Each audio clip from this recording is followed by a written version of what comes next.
벌써 시작한 지 얼마 지나지 않은 것 같은데 벌써 절반입니다. 20일째입니다. 놀랍죠?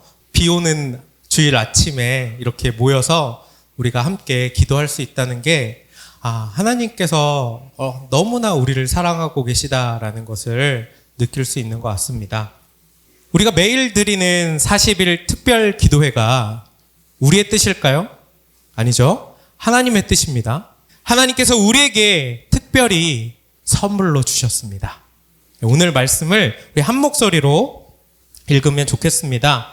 누가복음 1장 76절부터 79절 말씀입니다. 지극히 높으신 분의 예언자인 내 아기여, 너는 주님 앞서가서 그의 길을 예비하고 그의 백성에게 구원과 죄 용서의 소식을 전해줄 것이다. 하나님의 자비로우신 마음, 하나님의 해돋음 우리에게 임하셔서 어둠 속 그늘에 앉아있는 이들을 비추고 우리의 길을 한 걸음씩 밝혀 평화의 길로 인도할 것이다. 하나님께서 우리에게 평화의 길을 인도할 것이다. 우리의 삶을 통해서 이렇게 약속해 주셨습니다. 예수님께서 극찬했던 사람들 몇 명이 있습니다. 그 중에서 저는 이 사람을 예수님께서 가장 극찬하신 사람이다라고 생각합니다. 세례 요한이라는 사람이에요. 그의 아버지와 어머니는요, 나이가 굉장히 많이 든 상태에서 세례 요한을 잉태하게 됩니다. 노년에 절대로 아기를 낳을 수 없는 나이에 천사가 그의 아버지 제사장이었던 사가랴에게 찾아왔어요. 내가 아들을 낳을 것이다. 그 이름을 요한이라고 해라. 그는 엘리야의 방식과 능력으로 하나님의 오심을 알리고 백성들이 하나님을 맞을 준비를 하게 할 것이다. 그가 메시아의 길을 준비할 것이다. 라고 얘기했습니다. 이런 거예요. 내 존재의 의미는 훌륭한 조연이 되는 것이다. 라고 축복한 것입니다. 진심으로 축복했어요. 우리는 모든 일에 주인공이 되길 바라죠. 스포트라이트를 받고 주목받고 대단하다 찬양을 받고 영향력을 가지기를 바랍니다. 그런데 하나님께서 하나님의 길을 준비하라고 인도하시는 사람은요, 이 사실을 꼭 명심해야 합니다. 내가 주인공이 되려는 사람은요, 하나님의 길을 따라갈 수 없습니다. 세상에 주목을 받고 영향력을 끼치는 게 아니라 하나님께서 일하실 수 있도록 하나님의 길을 걸어가기만 하는 것, 그것이 하나님의 길을 준비하는 사람이 되는 방법이라는 것이죠. 구원의 유일한 조건이 있습니다. 무엇일까요?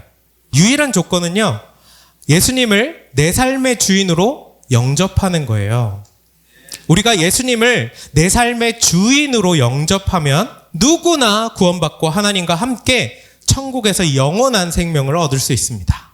요한은 예수님이 구원을 위한 사역을 시작하는데 가장 중요한 조연이었습니다. 만약 세례 요한이 예수님을 그저 사람 중에 한 분, 훌륭한 사람, 위인으로 생각했다면 요한도 분명히 자기 사명을 하는 동안에 갈등과 불안과 불신, 그런 마음들이, 불만이 있었을 겁니다. 왜 내가 광야로 나가야 하지? 왜 회개하라 선포하면서 복음을 전해야 하는 거지? 나도 사람들에게 주목받고 싶은데, 주목받을 능력도 있는데 왜 많은 것들을 내가 포기해야 하는 것이지? 예수님이 하신 일은 그를 믿는 모든 백성에게 용서, 죄 용서, 구원의 길을 열고 그 소식을 전하는 일이었습니다.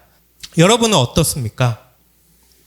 다른 사람은 주인공이 돼서 승승장구하고 나는 점점 별 볼 일 없어지고 힘들고 중요하지 않아 보이는 그런 소모적인 일들, 그런 일들을 해야 한다면 어떤 생각과 어떤 감정이 드실까요? 표현하지 않아도 마음의 불평과 미움이, 원망이 생기지 않을까요? 오늘 말씀은 모든 사람이 어둠 속 그늘에 앉아있다라고 말합니다. 하나님 없는 사람의 마음과 영은 죄와 악, 어둠으로 가득 차 있다라는 것이죠. 하나님께서 사람의 죄와 악이라는 이 어둠을 하나님의 빛으로 몰아낼 것이다 약속한 것이에요. 성공하고 바라는 것들을 이루고 돈과 권력, 명예를 얻어도 요즘에 뉴스를 보면 마약에 빠지는 사람들, 자살하는 사람들이 많이 있죠. 하나님 없는 사람은 누구나 어둠에 앉아 있습니다. 빛이라고 생각했던 것들은 빛이 될 수 없는 것이죠. 스스로는 해결할 방법이 없어요. 그래서 예수님께서 우리에게 오신 겁니다. 이 세상에 오신 이유가 그것입니다. 흔들리지 않는 믿음으로 나는 하나님만 믿습니다. 하나님만 찬양합니다. 아무런 미움도 불평도 원망도 거짓도 없습니다. 이런 사람에게 임하는 게 아니라 죄인에게 임한다고 성경은 이야기합니다. 세상에 주목받지 못하는 조연들에게 하나님의 빛이 임한다라고 약속하고 있어요. 그런데 하나님의 빛이 임하면 앉아있는 이들이 일어나는 것이죠. 우리가 죄에 눌려있던 우리가 그 죄를 떨치고 일어날 수 있습니다. 하나님의 뜻대로 한 걸음 내디딜 수 있어요. 우리가 해야 될 거는요, 바로 이거예요. 한 걸음 걸어가면 되는 겁니다. 하나님의 빛이 세상을 밝히면 우리가 걸어간 그 길만큼 이 세상은 평화의 길로 변화될 것이다 약속해 주셨어요. 처음에 우리가 한 50명 모였을까요?